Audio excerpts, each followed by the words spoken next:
안녕하세요, 구독자 여러분. 저는 많이 배우진 못했지만 당차게 열심히 살아보려고 하는 40대 여자입니다. 저는 시댁 식구들과 관련된 이야기가 있는데요. 기가 막히지만 결국엔 시원하게 풀어낸 제 사연을 소개해 드리려고 해요. 그 당시에는 저를 너무 힘들게 했던 동서들을 어떻게 하면 벌 줄까 했었는데요. 이제는 제 말이라면 끔뻑 죽거든요. 어떻게 이런 관계로 만들었는지 궁금하시죠? 지금부터 그 사연을 풀어볼게요. 저는 결혼 생각이 하나도 없었다가 뒤늦게 남편을 만나 불같은 사랑을 했습니다. 저희는 3년 전에 결혼을 했는데 남편과 저는 너무나도 잘 맞고 비슷한 부분이 많았어요. 결혼하는 과정에서 시댁과의 마찰도 없었기 때문에 저는 소위 말하는 시월드는 없겠구나 했어요. 실제로 결혼한 후에 시어머니는 저를 살뜰히 잘 챙겨주셔서 시댁에 대한 스트레스 없이 잘 지냈었죠. 어머님이 저한테 노력해 주시니까 저도 어머님께 잘하고 싶은 생각이 들더라고요. 평생 이렇게 효도하면서 살아야겠다고 생각했죠. 그런데 시댁 식구는 시부모님 외에도 많잖아요. 그건 미처 생각하지 못했어요. 평화롭던 저의 일상에 찾아온 스트레스는 신랑의 남동생들이 결혼을 한 후부터 시작되었습니다.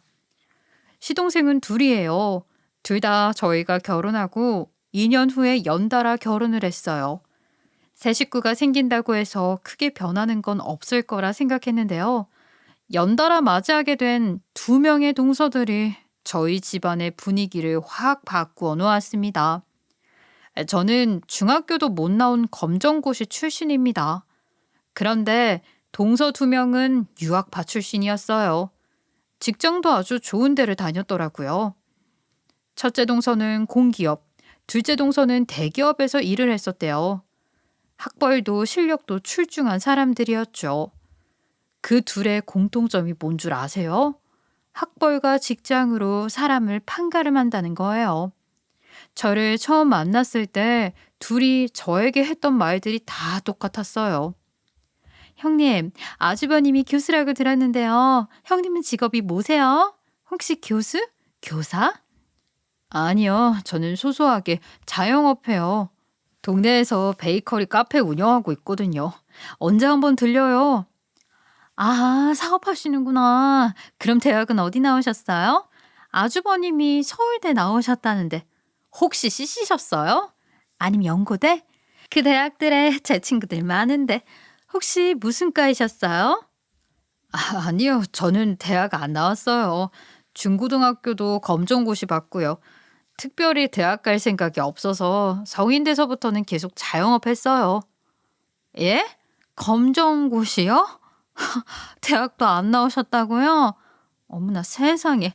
대학 안 나온 사람 처음 봐요. 제 학벌을 공개하자 첫째 동서도 그렇고 둘째 동서도 엄청나게 놀란 표정이었습니다. 그 뒤부터는 저를 약간 피하기도 하고 무시하는 말투로 대하더라고요. 그때까지만 해도 제 기분 탓인가 했죠. 그런데 그 둘은 결혼과 동시에 일은 그만뒀고요. 둘 다 유학파 출신이라 그런지 아주 쿵짝이 잘 맞아 보였어요. 동서, 혹시 레이나라고 알아? 내 친구인데 동서가 다녔던 캐나다 대학교 나왔더라고. 같은 과는 아닌데 혹시 알까 해서. 아니요, 잘 모르겠어요. 그런데 형님 은사님이셨다는 교수님, 이번 연구 결과 발표한 거 아세요? 아니, 몰랐어. 가끔 기사에서 내가 아는 사람이 나오면 정말 신기하긴 해. 나도 학교에 계속 있을 걸 그랬나 봐. 연구하는 것도 재밌었는데. 기사에서 봤어요. 저도 신기해요. 한국 오면 완전 그쪽 일은 안 들릴 줄 알았는데 친구들이 뉴스에도 나오고 기사에도 나오면 너무 반갑고 신기해요. 저도 그렇게 됐어야 했는데. 둘이 얘기하면 전 좀 쭈구리가 되는 듯한 기분이었어요. 둘 대화에 끼기가 애매하더라고요. 최대한 안 마주치고 싶은데 안 마주칠 수가 없는 구조예요. 시댁은 강남의 3층짜리 고급 빌라인데요. 대형 평수예요. 거기에 시부모님, 둘째 서방님, 셋째 서방님까지 부부가 각 층에서 살고 있거든요. 저희만 남편 직장 때문에 멀리 떨어져서 살고 있는데요. 이렇게 다들 모여 사니까 시댁에 가면 어쩔 수 없이 응당 동서들을 다 만나게 되어 있어요. 제가 자영업을 하며 돈은 많이 벌지만 학벌이 좋지 않다 보니 두 동서들의 대화에 공감하는 것도 어려웠죠. 아이, 그런데 그 둘이 저를 은근히 무시하더라고요. 둘만 알 수 있게 작은 소리로 말하기도 하고요. 저를 피해서 이야기하다가 제가 오면 일부러 일어나기도 하고요. 기분이 나빴지만 그래도 가족이고 이제 알아가는 단계니까 저는 더 적극적으로 두 동서들과 친해지려고 노력했죠. 아, 여기들 있었구나. 아이, 무슨 얘기를 그렇게 재밌게 해? 나도 같이 하자. 비밀 얘기하는 거 아니지? 아니에요, 형님. 비밀 얘기는 아니고요. 그냥 얘기했어요. 근데 형님이 들으면 별로 재미없어 할 얘기긴 해요. 무슨 얘긴데? 같이 있는데 같이 얘기하자. 일부러 나만 쏙 빼놓고 둘만 얘기하고 싶은 건 아니지? 제가 이렇게 얘기를 하니 동서 둘은 무슨 작전이 있는 것처럼 서로 눈을 마주치며 웃더라고요. 정치 얘기했는데요. 필리버스터 전에 폴리스 패머를 통해 정보를 보내고 클릭티비즘만 잘 이용하기만 해도 필리버스터를 안 해도 되거나 효과적일 것 같다는 얘기예요. 아, 형님은 어떻게 생각하세요? 동서들이 일부러 어려운 말을 써서 저를 놀리는 것 같았어요. 제가 무슨 얘기인지도 못 알아듣고 떨떠름한 표정을 하자 동서들은 저를 힐끔힐끔 쳐다보며 웃더라고요. 저는 그날 대충 얼버무리고 나왔는데 이런 경우가 엄청 많았어요. 그리고 한 번은 셋이 있는데 둘이서만 또 쏙닥쏙닥 하더라고요. 이건 예의가 아니잖아요. 제가 더 나이도 많고 손윗사람이라 이런 건 알려줘야 할 것 같아서 쓴소리 좀 했습니다. 동서들, 예의가 없네. 사람 앞에 앉혀두고 둘이 쏙닥거리는 건 예의가 없는 거야. 앞으로 그러지 않아줬으면 좋겠어. 아, 죄송해요, 형님. 그런데 형님은 재미없는 얘기일 거예요. 대학도 안 나오셔서 공감도 못 할 거고요. 그냥 저희 둘이 저쪽에 가서 얘기하고 올게요. 형님은 여기 계세요. 들지, 형님? 가세요. 아이, 인연들이 대놓고 저를 무시하는 거 맞죠? 저는 학교를 그만둔 게 아니에요. 제가 어렸을 때 당시 큰 고모가 미국으로 이민 가서 살고 있었는데요. 저희 부모님이 저 초등학교 졸업하고 고모 찬스로 미국으로 유학을 보냈어요. 저는 미국에 간다고 하니까 처음엔 좋아했어요. 그런데 그 어린 나이에 아무리 고모가 있다곤 하지만 부모님 없이 미국에서 생활하는 게 버겁더라고요. 그래도 이왕 온 거 억지로 2년을 보냈는데 우울증이 심하게 와서 더는 안 되겠다 싶어서 다시 한국으로 돌아왔습니다. 그런데 한국에 와서도 문제가 있었어요. 미국에서 적응하지 못하고 중학교 과정을 이수하지 못했으니 한국에서는 다시 아래 학년을 다녀야 했어요. 당시 저는 17살이었고 고등학교로 넘어가지 못하고 동생들과 학교를 다녀야 된다고 하니 학교를 잘 다닐 엄두가 안 났습니다. 부모님도 제 심정을 충분히 공감해 주셔서 당시엔 좀 생소한 홈스쿨링하며 공부를 했고요. 중고등학교 검정고시 보게 된 거죠. 검정고시 패스 후에 취미생활로 제빵을 배웠는데 빵 만드는 것도 너무 재밌고 커피에 대해서도 배우면서 여러 가지 자격증을 따게 되었어요. 그때 베이커리에 너무 꽂혀서 가게를 차리게 되었고요. 가게도 의외로 잘 돼서 운영하느라 바빴어요. 저는 남들 대학 갈 때 진로를 확실히 정해서 돈을 벌고 있기 때문에 특별히 대학에 대한 갈망이 없어서 안 갔어요. 제가 살아온 삶에 만족스러웠고 전혀 부끄럽다는 생각이 들지도 않았는데 아유, 저 동서년들이 저를 가지고 비웃으니까 화가 나더라고요. 제가 씩씩거리고 있으니까 시어머님이 물으시더라고요. 제가 사실대로 말할까 말까 하다가 말했어요. 동서들이 솔직히 좀 저한테 무례하게 군다고요. 큰애야, 무슨 일이 있니? 아, 왜 이렇게 화가 나 있어? 작은 애들은 다 어디 갔니? 너 혼자 일하고 있었던 건 아니지? 어머님, 아유, 제가 고민하다가 말씀드리는 건데요. 동서들이 좀 저한테 무례하게 굴어요. 제가 기분 나쁜 티도 냈고요. 따끔하게 말도 했는데 저를 비웃더라고요. 제가 이제 어떻게 해야 될까요? 뭐야? 작은 애들이? 아니, 내 집에선 그런 건 용납 못한다. 어디 아랫사람이 윗사람한테 막대해. 내가 따끔하게 혼내줄 테니까 기다려 봐라. 어머님은 그 즉시 동서들을 모두 불러 불같이 화내시더라고요. 너네 형님 무시하고 무례하게 굴었다며? 아니, 어디서 배워먹지 못한 행동을 하는 거야? 니네들이 아무리 좋은 대학 나오고 좋은 직장에서 일했다 하더라도 엄연한 가족이고 서열이 있는 거야. 어디 건방지게 형님한테 그런 행동을 해? 당장 사과해라. 어머님, 무슨 말씀이세요? 저흰 그런 적 없어요. 저흰 그냥 얘기하고 있었는데 형님이 오해하는 거예요. 너 나한테도 건방 떠는 거니? 내가 괜히 이러는 것 같아. 너희들 눈에는 나도 우습구나. 어디 건방지게 나를 속이려고 해? 내가 그렇게 호락호락한 사람이야? 아니, 내가 모를 줄 알아? 어머님이 큰 소리로 동서들을 혼내니 아버님도 나와보시고 저희 남편뿐만 아니라 서방님들도 모두 나와서 무슨 일이냐고 묻는 거예요. 자신들의 만행이 온 가족에게 들통날 위기에 처하자 발뺌하던 작전을 뒤로하고 눈물쇼를 하며 인정하는 척 저한테 사과를 하더라고요. 형님, 어머님, 죄송해요. 저희가 경솔했습니다. 다시는 안 그럴게요. 한 번만 용서해 주세요. 건방진 행동 한 번만 더 하면 내가 가만히 안 둘 거야. 오늘 일 절대 잊지 말고 새겨놓아라. 알았어?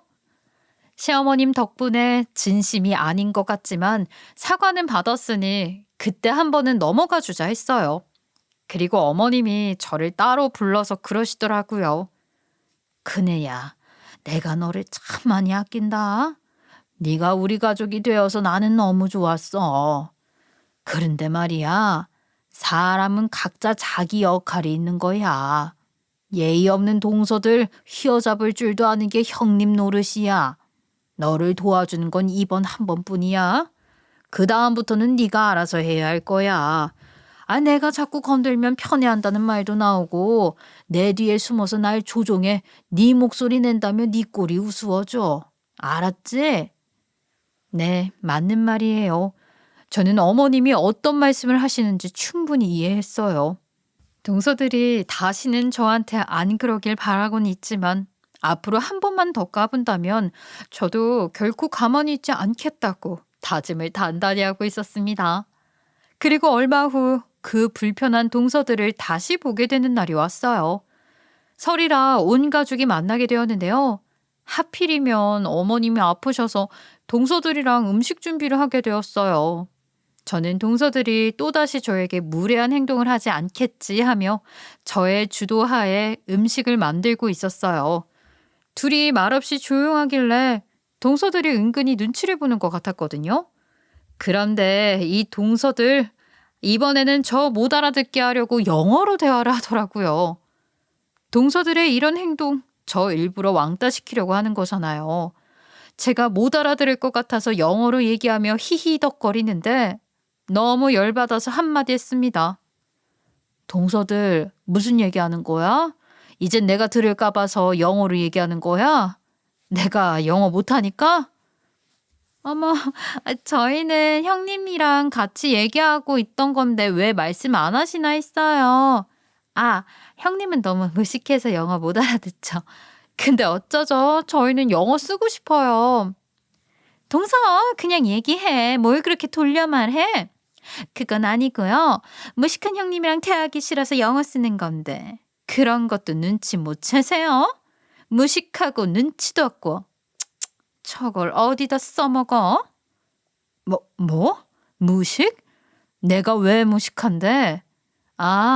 동서들, 너네들 대학 외국에서 나왔다고 이러는 거야? 지금 학벌 가지고 무식을 따지는 거야? 그럼요. 현대사회에서 다 가지고 있는 학벌인데 형님만 없잖아요. 이런 대화에 끼고 싶으면 형님도 노력을 하세요. 형님은 무슨 밖에 나가면 그냥 아줌마라고 불릴 사람인데 안 그래? 우리가 가족 아니었으면 이렇게 만나서 대화라는 걸 했을까요? 아마 사는 세계가 달라서 마주치지도 않았을 거예요. 그건 그래요. 둘째 형님 말이 맞네요. 큰형님, 밖에서 저 보면 아는 척 좀 하지 말아주세요. 정말 너무 부끄러우니까. 아, 이렇게들 나오겠다 이거지? 이렇게 노골적으로 감정을 말하겠다 이거지? 왜요? 이러면 안 돼요? 싫은 사람한테 싫다고 하는 건데, 뭐 그런 것도 불법인가요? 불법은 아니지. 예의가 없는 거지. 어머님도 전에 그랬잖아. 나한테 예의 차리라고. 아, 진짜 더럽게 예의 거리네. 그럼 형님도 예의 있게 좀 배우고 오세요. 아주버님은 교수인데 형님은 그냥 가게 하잖아요, 가게. 아주버님은 급 떨어지는 형님이랑 왜 결혼했나 몰라. 형님은 집안 망신이에요. 인연들이 지금 대놓고 저를 디스하네요. 대놓고 덤비는데 제가 참을 이유는 없지요. 전 여태껏 당해왔던 거 꾹 참고 있었는데 무식하다, 급이 떨어진다는 말에 폭발을 하게 되었습니다. 그래서 빅엿을 날렸죠. 전 영어로 이렇게 말했어요. 니네들이 내 앞에서 영어로 내 욕하는 거 다 들었어. 나뿐만이 아니지? 어머님 욕도 하고 아버님 욕도 했잖아. 내가 과연 침묵하고 있을까? 제가 영어로 유창하게 얘기하니까 두 동소년들이 눈이 휘둥그레하면서 놀라더라고요. 네, 사실 저 영어 잘합니다. 제가 비록 미국 유학에 실패했지만 그래도 하나 건진 건 있어요. 저는 영어를 아주 좋아했거든요.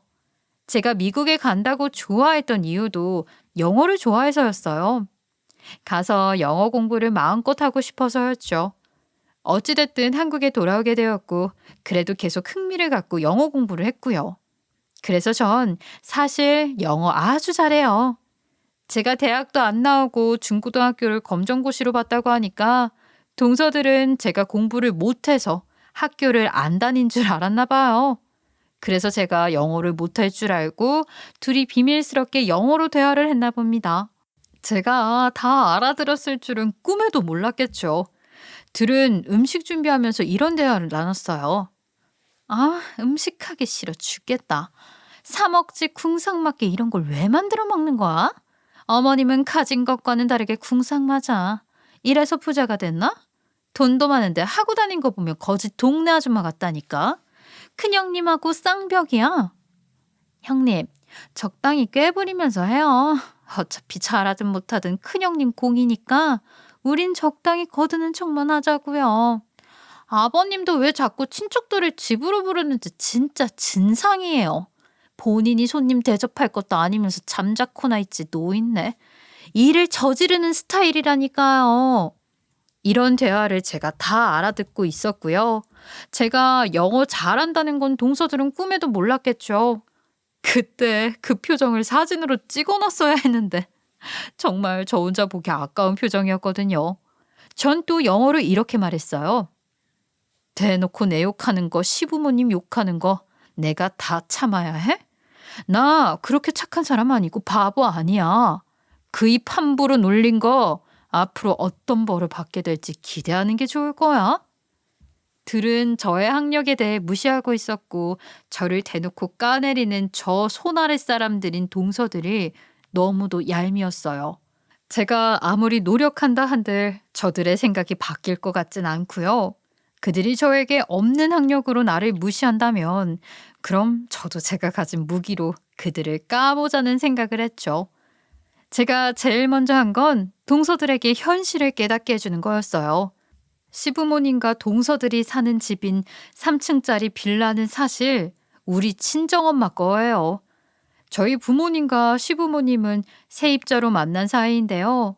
나중엔 저희가 결혼을 하자 저희 엄마는 시세가 오를수록 세를 올려야 하는데 사돈 사이라 올려받기도 뭐하고 그래서 시부모님이 살고 있는 집을 거저로 세를 주고 있었습니다.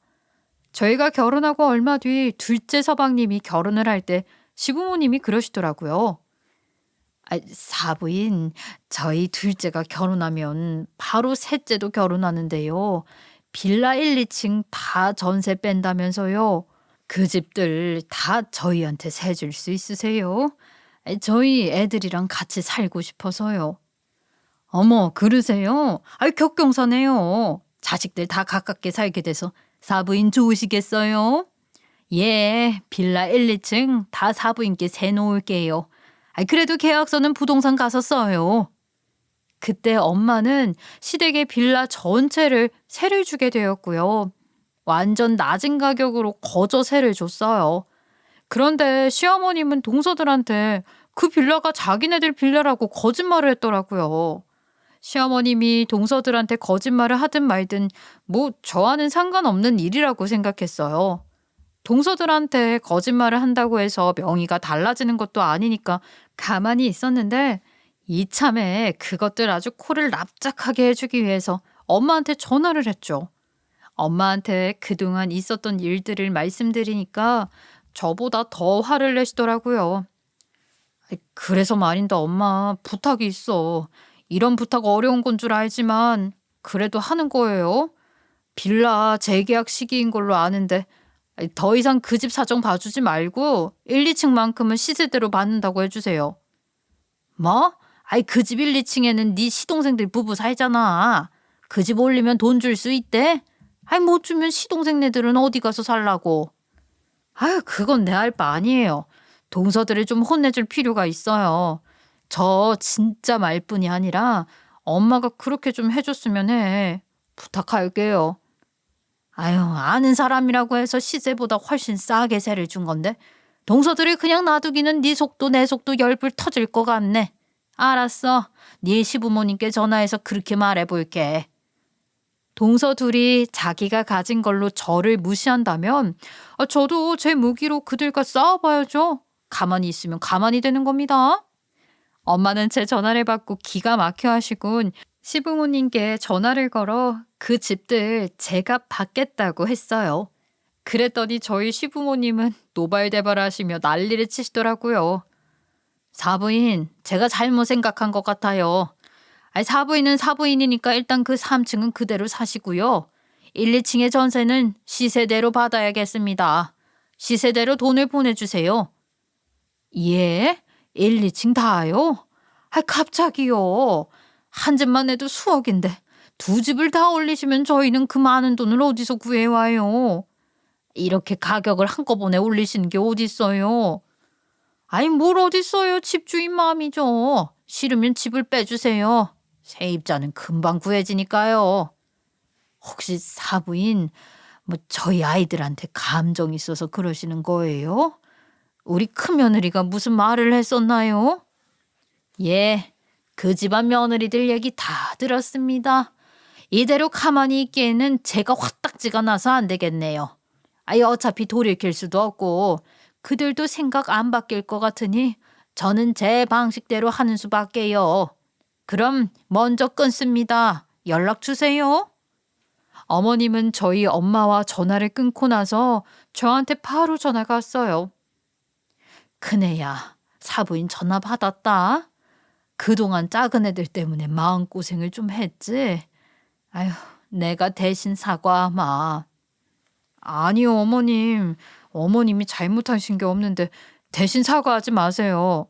저는 동서들한테 감정 있는 거지 어머님께 감정 없어요? 나한테 감정이 없다면 사부인께 말을 좀 잘해줄 수 있을까? 아, 내가 아들 결혼할 때 집도 못 해줬는데 전세금 올라서 나가라고 했다고 말하기가 미안해서 그래. 어? 부탁 좀 할게. 어머님, 죄송해요. 솔직히 제 집도 아니고요. 동서들 미워서 어머님 부탁이라고 해도 그러고 싶지 않아요. 내가 작은 애들한테 잘 얘기해서 다시는 그러지 못하게 할게. 어? 이번 한 번만 더 그냥 지나가 줄 수 있을까? 죄송해요, 어머님. 저는 동서들이 진심으로 저한테 사과했으면 좋겠고요. 다시는 그러지 않았으면 좋겠습니다. 그리고 제 덕 보면서 그들이 잘 사는 것도 싫어요. 제가 윗사람으로서 너그럽지 못하다고 생각하실 수 있겠지만요. 아랫사람이 까부는데 그걸 지켜만 보는 건 아닌 것 같아요. 죄송합니다, 어머님. 제가 동서들한테 겪고 있는 감정을 어머님께 그대로 전했고요. 저와 저희 엄마의 계획을 그대로 진행할 거라고 말씀드렸어요. 어머님도 하는 수 없을 거예요. 전세금을 올려주던지 아들들 내외를 이사가라고 해야겠죠. 그렇게 전화를 끊고 다음날 어머님은 형제들을 모두 당신 집으로 부르셨어요. 그리고 동서들을 모두가 보는 앞에서 크게 나무라셨죠. 동서들 얼굴이 새빨개졌지만 전혀 미안해하는 표정이 아니었거든요. 그러자 어머님이 안 되겠는지 집에 대한 얘기도 하셨습니다. 그리고 둘째, 셋째 잘 들어라. 너희들이 살고 있는 집 사실 전세야. 집주인이 전세금 시세만큼 올려달래. 한 번에 많은 금액을 내야 해서 부담이 되겠지만 돈 있으면 전세금 올려서 살고 없으면 다른 곳 알아보거라. 예? 어머님, 그게 무슨 말씀이세요? 저희 살고 있는 집이 전세라고요? 이 집 통째로요? 이 건물 어머님 거라면서요. 그럼 어머님 집은요? 이 집도 전세예요? 이 집도 전세야. 이 건물 다 우리 집안에 전세 준 거야. 그것도 시세보다 훨씬 싸게. 거의 거저로 살았고 집주인이 이제는 시세만큼 받아야 한다고 하니 너네도 준비하거라. 어머님 갑자기 이러시면 어떡해요. 어머님 이거 명백한 사기예요. 제 친구들 중에 아무도 전세 사는 사람 없어요. 저 이 집이 전세라면 이 사람과 결혼 안 했어요. 뭐? 당신 지금 뭐라 그랬어? 지금 이게 어머니 앞에서 할 소리야? 아무리 당황해도 그렇지 그런 말은 하는 게 아니지. 그럼 어머님은 나한테 이 집이 어머님 명이라고 속인 게 며느리한테 할 짓이야? 나는 정말 감쪽같이 속았네. 어쩜 이런 걸 속이실 수가 있어요? 예? 어머님.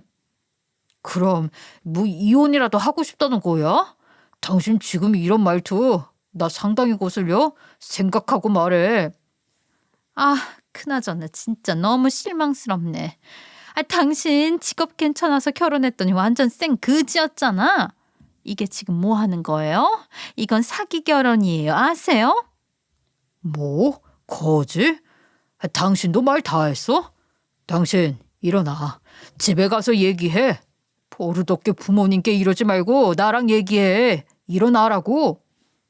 앞뒤 생각 안 하고 막무가내로 노발대발하는 동서들은 진짜 정말 막 나갔어요. 겨우 서방님들이 자제시켜서 각자 집으로 데리고 갔죠. 저희도 그때 일어나서 집으로 왔습니다. 제가 원해서 시동생들 집 전세를 제 손으로 주무른 거지만 저희 가정에 분란을 일으킨 것 같아서 좀 마음이 불편했어요.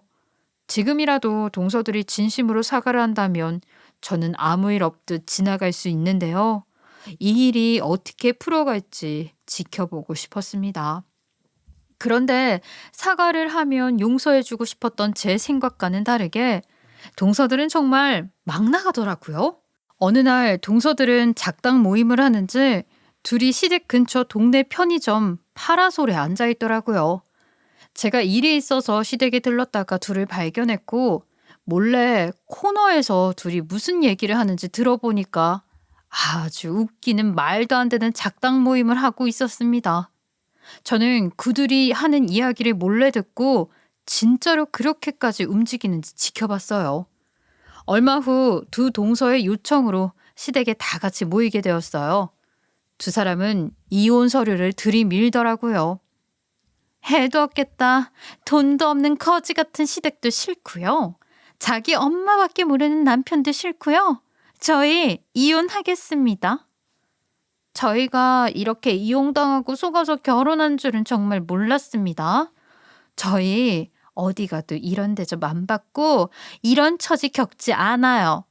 이건 정말 어머님이 너무하셨어요. 모든 걸 책임지시고 두 며느리에게 위자료 주시고 이혼시키든지 아니면 여기 전세 빼고 어머님이 가지고 계신 아파트로 이사시켜 주세요. 그렇게 해주시면 저희가 모든 걸 덮고 그냥 넘어가겠습니다.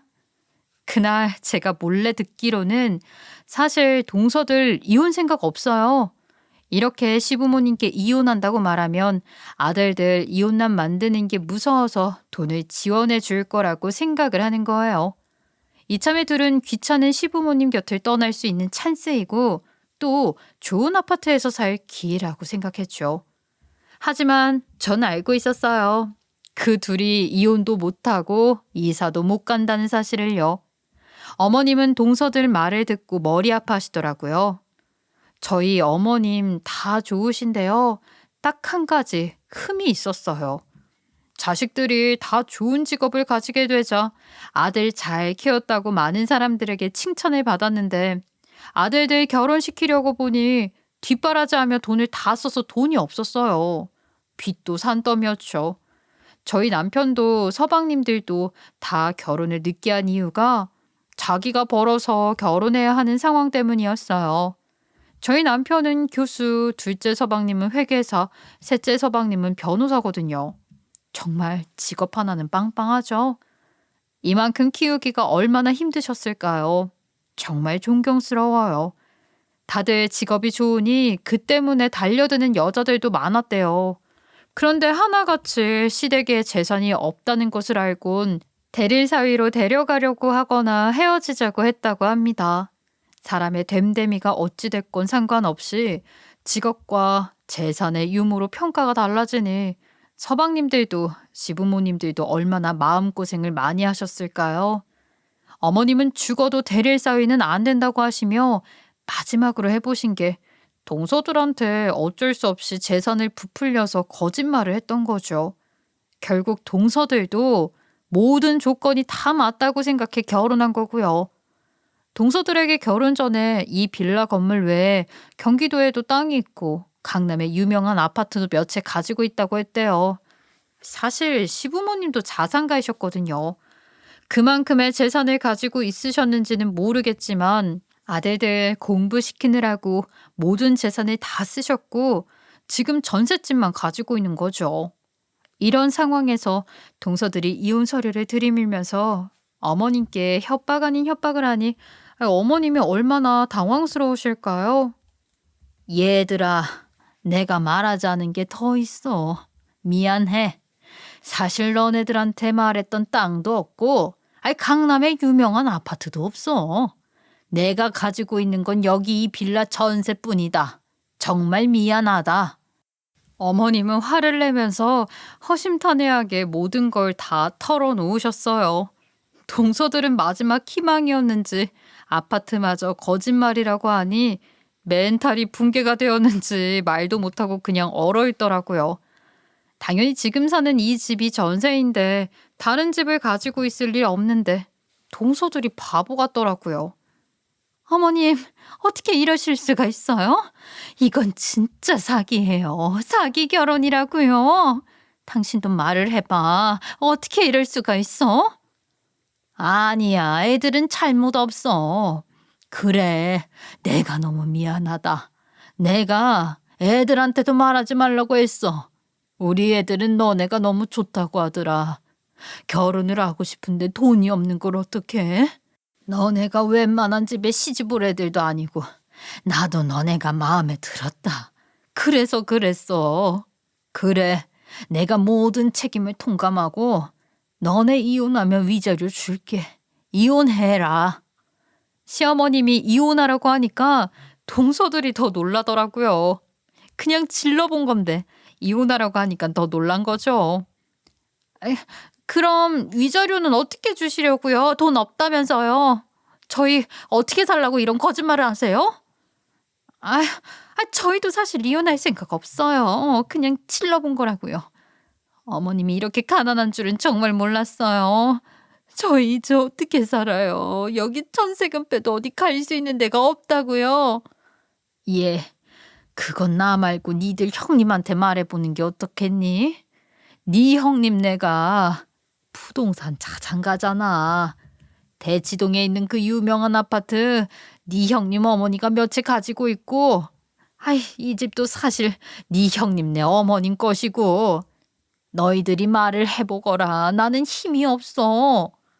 시어머님이 저희 집이 부동산 자산가라고 말하자 동서들이 저를 쳐다보는 눈빛이 한순간에 달라졌어요.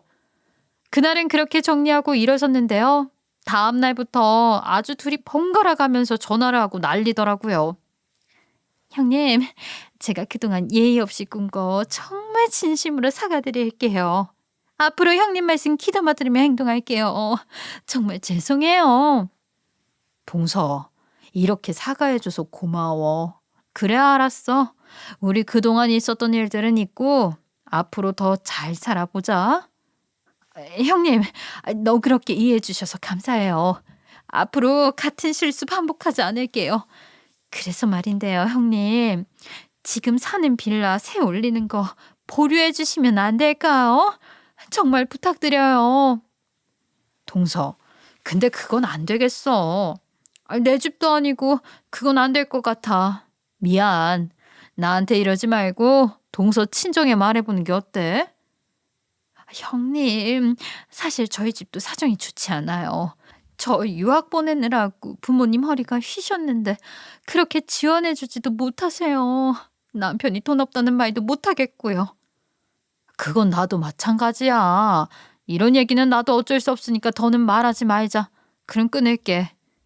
사람이 갑자기 바뀔 일은 없잖아요. 첫째 동서는 지금 집에서 더 살기 위해 마음에도 없는 사과를 한 것 같았어요. 그리고 둘째 동서도 전화 와서 비슷하게 말을 했고요. 여러 번 사과하고 감정에 호소했었지만 전 호락호락한 사람이 아니에요. 어찌됐든 동서네들은 다 쫓겨나게 되었고요. 이사갈 집을 알아봐야 하는데 그동안 동서들이 남편 믿고 서방님들이 벌어오는 돈들 펑펑 쓰는 바람에 모아놓은 돈도 없더라고요. 결국 어머님 집에서 모두 같이 살게 되었어요. 머리 쓰다가 호되게 당하게 되었어요. 저는 그때 영어로 동서들한테 말했어요. 상황이 참 재미있게 돌아가네. 둘이 원했던 결말이 이건 아닐 것 같은데 안타깝네. 동서들은 망연자실한 표정을 지으며 한동안 누워만 있었대요. 그런데 이런 일이 있고 나서 저는 한 가지 느낀 게 있어요. 그렇게 사람을 돈과 능력으로만 평가했던 동서들이 각자의 남편들은 정말 많이 좋아했더라고요. 남편의 재산이 없다는 것도 알게 된 후 비로소 느꼈대요. 남편을 정말 사랑해서 결혼했다는 걸요. 그래서 헤어질 수가 없다는 걸요. 사랑에 빠진 이유가 그 사람의 외모나 조건 때문이 아니라 그에게서 나와 똑같은 영혼이 있었기 때문이라는 걸요. 그때 동서들을 다시 보게 된 계기가 되었어요. 그 못된 것들도 진심은 있더라고요. 그리고 지금 돈이 없어서 이렇게 시댁에 얹혀서 살지만 둘이 열심히 벌어서 모으면 금방 모아져서 좋은 집에서 단란하게 살자는 꿈을 꾸더라고요. 부부는 괜히 부부가 된 게 아니죠. 어찌됐든 사랑으로 만났던 것은 확실한 것으로 생각하게 되었지요. 그 일이 있고 나서부터 제가 종종 시댁에 가면 동서들은 형님 형님 하며 저를 잘 따랐고 더 이상의 트러블은 일어나지 않았습니다. 다시 평화가 찾아오나 했어요. 그런데 새로운 일이 일어났어요. 저는 아까도 말했다시피 베이커리 카페를 작게 운영하고 있었잖아요. 원래는 동네 빵집으로 그럭저럭 장사가 잘 되고 소문이 났었는데요.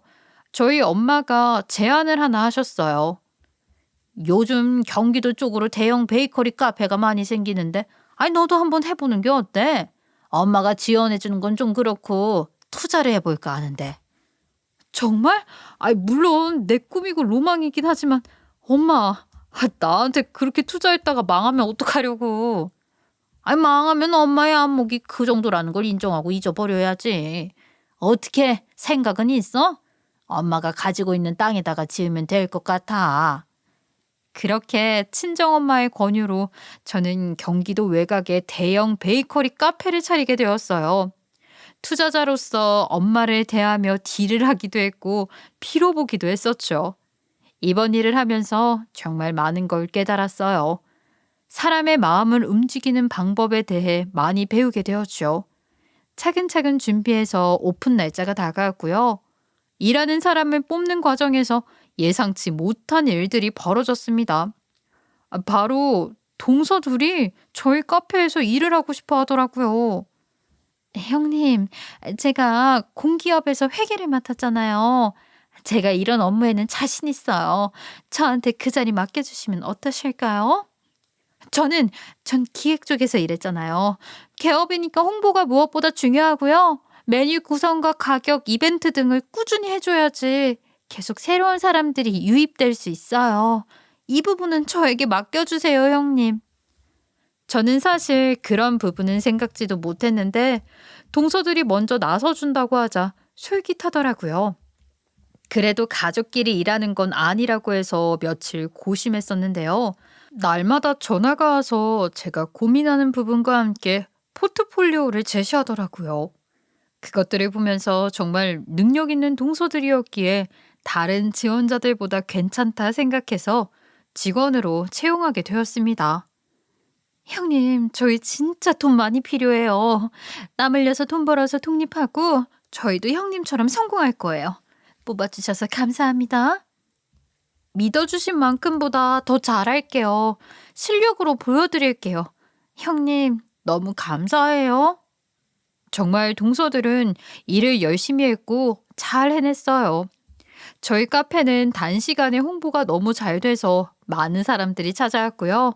느낌 있는 인테리어와 맛있는 음식, 그리고 이벤트를 열어 재미있는 요소가 있다는 소문이 나서 맛집, 멋집, 꼭 가볼 만한 곳으로 소개되곤 했답니다. 동서들 덕분에 매출이 꾸준히 늘고 체계적으로 관리가 되니까 우리 카페가 이만큼 성공할 수 있었던 것 같아. 고마워. 아유, 무슨 말씀이세요, 형님. 형님 덕분에 요즘 정말 인생 살맛나요. 예전에 직장 다닐 때는 몰랐는데요. 일에 진심이 되고 그 진심이 통하니까 제가 뭔가 해낸 것 같아서 뿌듯해요. 매일 이런 뿌듯함을 느끼게 해줘서 감사해요. 형님이 저희를 이끌어 주신 덕분이죠. 저희도 잘하고 싶은 마음이 저절로 생기고요. 저 역시 앞으로 더 열심히 일하고 싶어요. 우리 카페가 더 유명해지기 위해 노력할 거예요. 고마워, 모두들. 내가 다른 건 해줄 게 없고 퇴근 후에 회식 어때? 내가 오늘 좋은 데 데리고 가줄게. 정말요? 아우, 너무 좋죠. 우리 전에 말씀드렸던 와인바 가요. 우리끼리 분위기 좀 내보자고요. 일 잘하는 동서들을 뽑은 보람을 느꼈어요. 게다가 동서들은 책임감이 강해서 시키지 않아도 사람이 많으면 매장으로 나와서 고객들을 맞이했고요. 새로운 아이디어를 제시하며 우리 카페가 좀 더 재미있고 맛있는 곳이 되기 위해 노력해 주었죠. 제가 집에서는 형님이고 가게에서는 대표가 되어서 동서들과 서열이 잡히게 되었어요. 예전처럼 동서들의 예의 없는 행동은 전혀 없었고요. 서로 불편하게 하지 않으려고 노력하다 보니 스트레스 없는 관계가 되었고 서로에게 너그러운 관계로 발전했죠. 그러자 서로가 잘 되길 바라면서 돕고 사는 마음을 갖게 되었습니다. 동서들과 정말 재미있게 일하게 되었고요.